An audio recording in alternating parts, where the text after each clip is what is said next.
اسلام آباد میں وزیر خزانہ اسحاق ڈار کانفرنس سے خطاب کر رہے ہیں، آپ کو براہ راست لیے۔ جناب باچا خان صاحب کا خاندان ایک نظریاتی فکر کے تسلسل کا نام ہے، کنٹینیوٹی کا نام ہے۔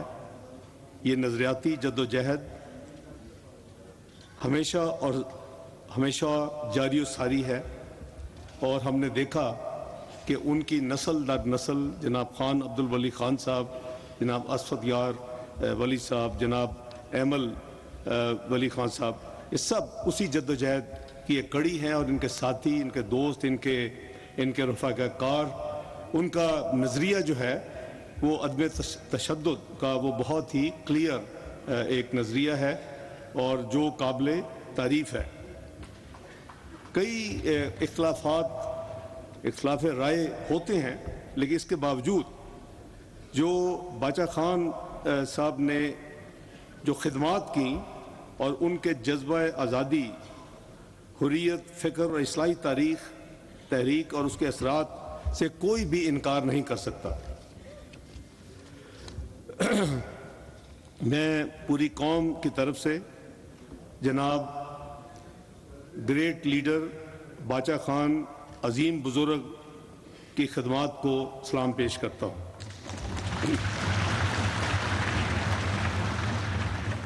سب سے بڑھ کر جناب باچا خان کہ جس کام نے دنیا کو متاثر کیا وہ خدائی خدمت گاری تھی، اور آج میں سمجھتا ہوں کہ ہماری سیاست کا محور ہمیشہ عوامی خدمت ہونا چاہیے۔ باچا خان افغانستان کی تباہی کا پیش خامہ بنانے والے حالات پر نہ صرف دل گرفتہ تھے، بلکہ انہوں نے جہار قوتوں کو راہ راست پر لانے کی ہر ممکن سیاسی کوشش کی۔ یہ ایک تاریخ کا حصہ ہے اور اس کو کوئی جھٹلا نہیں سکتا۔ تاریخ یہ بھی بتاتی ہے کہ جناب باچا خان نے نور محمد ترکی کو مشورہ دیا کہ وہ افغان عوام اور دیگر قبائل پر گولہ بارود کی بارش بند کر کے مکالمے ڈائیلاگ کا آغاز کرے۔ میں سمجھتا ہوں اس کی آج بھی یہی ضرورت ہے اس ملک کی، اور میں سمجھتا ہوں کہ پوری دنیا میں dialogue is the only way forward جس سے ہم اپنے مسائل کو حل کر سکتے ہیں۔ تشدد سے کوئی مسئلہ کبھی حل نہیں ہوا۔ کتنا اچھا ہوتا اگر گروہی اور مفاداتی تعصبات کو بالائے طاق رکھ کر عدم تشدد کے تصور کی آبیاری کی جاتی اور یہ خطہ امن، خوشحالی، تعلیم اور ترقی سے فیضیاب ہو چکا ہوتا۔ باچا خان کی تعلیمات مقامی سطح پر تیار جو ایشیا کے استعمال کی جو ترغیب ہے، وہ بھی میں سمجھتا ہوں اس کا کچھ ایک ٹچ جناب ایمل ولی خان صاحب نے بھی دیا۔ مجھے بہت خوشی ہوئی، لیکن میں ان کے جو پوائنٹس ہیں اس کا عرض کروں گا۔ لیکن جناب باچا خان کا بھی یہی تھا کہ ہمیں لوکل جو پروڈیوس ہے ڈومیسٹک اس کو استعمال کرنا چاہیے۔ اس میں بہت وزڈم ہے۔ اگر پاکستان اس وقت اس پر سختی سے عمل کرے تو میں آپ کو اشور کرتا ہوں کہ پاکستان کے جو کرائسس ہیں، جس کی 2 سے زیادہ معزز مقررین نے ذکر کیا، اس پہ بڑی آسانی سے قابو پایا جا سکتا ہے۔ We need a national resolve to solve this problem. So میں سمجھتا ہوں کہ یہ ایک ایسی ان کی لانگ ٹرم ویژن تھی کہ انہوں نے اس کا بھی پرچار کیا کہ ہم بجائے امپورٹڈ اور دوسرے ممالک کی چیزوں کو استعمال کرنے کے ہماری کوشش ہونی چاہیے کہ اپنے ملک میں جو اشیاء بنتی ہے اس کو استعمال کریں۔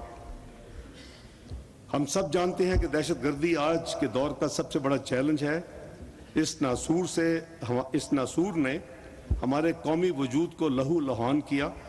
ہماری سیکیورٹی فورسز نے اس کے لیے اپنے جانوں کے نذرانے دیے۔ ہم آرمی پبلک سکول کا سانحہ نہیں بھول سکتے، وہ معصوم بچے۔ مجھے یاد ہے کہ میں میاں نواز شریف صاحب کے ساتھ جب یہ واقعہ ہوا تو فوری ہم وہاں گئے، پھر اگلے دن پھر آپ کو یاد ہوگا کہ ایک اس کے نتیجے میں ایک پروسیس ہوا، اور تمام جو پولیٹیکل پارٹیز تھیں، ماضی کا جو امیجیٹ جو وزیر اعظم ہے عمران خان، وہ بھی اس میں شامل تھا، اور ایک نیشنل ایکشن پلان بنایا گیا۔ میں سمجھتا ہوں کہ جس کمٹمنٹ کے ساتھ اس نیشنل ایکشن پلان پہ عمل ہونا چاہیے تھا، وہ عمل نہیں ہو سکا. اس کا نتیجہ کیا تھا کہ پاکستان جو بڑی مشکل سے 2013 میں فاٹف کے ورچوئل بلیک سے گرے میں آیا 2014 میں, پھر 2015 میں وائٹ ہوا, وہ چند سالوں میں اس نیشنل ایکشن پلان پر مکمل عمل درآمد نہ کرنے کی وجہ سے دوبارہ گرے میں چلا گیا. تو میں سمجھتا ہوں کہ ان چیزوں سے ہمیں سبق سیکھنا چاہیے, اور جو پروسیس ہے اور جو دنیا آپ سے جس طرح ڈیل کرتی ہے وہ ایک ڈگنیٹی اور آنر کی ہماری ڈیلنگ ہونی چاہیے. سیاسی جماعتوں کی قیادت اور کارکن دہشت گردی کا نشانہ بنے. جناب محترم بشیر بلوچ صاحب ہمیں یاد ہیں, اس سے پہلے ہماری بہن محترمہ بے نظیر بھٹو صاحبہ شہید ہوئیں, محترم ہارون بلوچ صاحب شہید ہوئے, اور پھر جناب میاں افتخار کے فرزند انجمن کی ہم نے شہادت آنکھوں سے دیکھی. تو یہ ہمارے لیے بہت بڑا چیلنج ہے جو دہشت گردی ہے, اور آج پھر دہشت گردی سر اٹھاتی نظر آ رہی ہے, اور خصوصاً ناردرن ایریاز میں. میں سمجھتا ہوں کہ اس کا تدارک ایک وار فوٹنگ کے اوپر ہونا چاہیے. جب آرمی سکول کا واقعہ آپ کو یاد ہوگا, اس زمانے میں ضرب عضب شروع کیا گیا, اور اس کے لیے کسی ملک سے بھیک نہیں مانگی گئی. اپنے وسائل پہ مجھے یاد ہے کہ بجٹ پاس ہو چکا تھا, اور بجٹ پاس ہونے کے بعد یہ اس طرح کے جو واقعات ہیں, خصوصاً آرمی پبلک سکول کی جو سانحہ تھا, وہ کسی کے لیے قابل برداشت نہیں. مجھے پوچھا گیا کہ آپ 100 ارب روپیہ اس کام کے لیے مختص کر سکتے ہیں وزیر خزانہ؟ میں نے کہا ایک نہیں, کئی 100 ارب اس کے لیے حاضر ہیں. اس ملک میں یہ دہشت گردی ختم ہونی چاہیے. اور ہم نے 4 سال دیے پہ, 1 سال نہیں. واقعی وہ جو ہے 100 ارب کے قریب 4 سال اس ملک نے اس کا خرچہ برداشت کیا.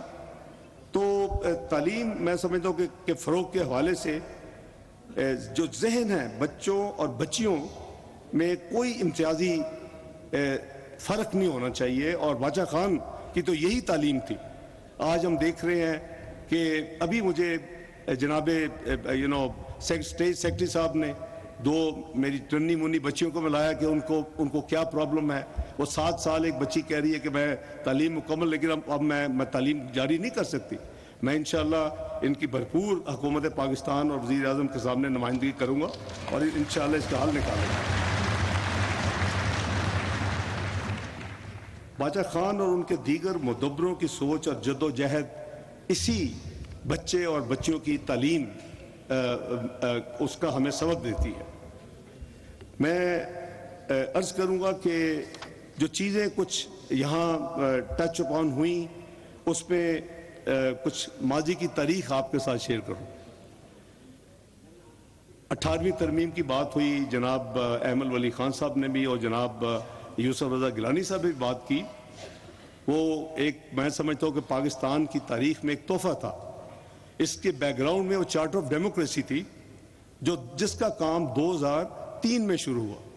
میری محترمہ بے نظیر بھٹو صاحبہ سے دبئی میں ملاقات ہوئی, اور انہوں نے کہا, میں آپ کو فرینکلی بتا دیتا ہوں کہ ڈار صاحب اگر کل کو میری حکومت پھر آئے, مجھے کیا شیورٹی ہے کہ مجھے بیک سٹیپ نہیں کیا جائے. میں نے محترم کو عرض کیا کہ یہ it goes and applies both ways.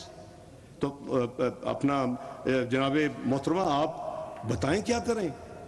تو چارٹر آف ڈیموکریسی کا جو اوریجنل مینڈیٹ تھا وہ کوڈ آف کنڈکٹ لکھنا تھا, کہ اگر ایسی صورت ہوگی تو اس میں کوئی ایک دوسرے کو پولیٹیکل لیگ پولنگ نہیں ہوگی. اس کے لیے انہوں نے جناب رضا روانی کو کہ اداروں کی محتاجی ہوتی ہے.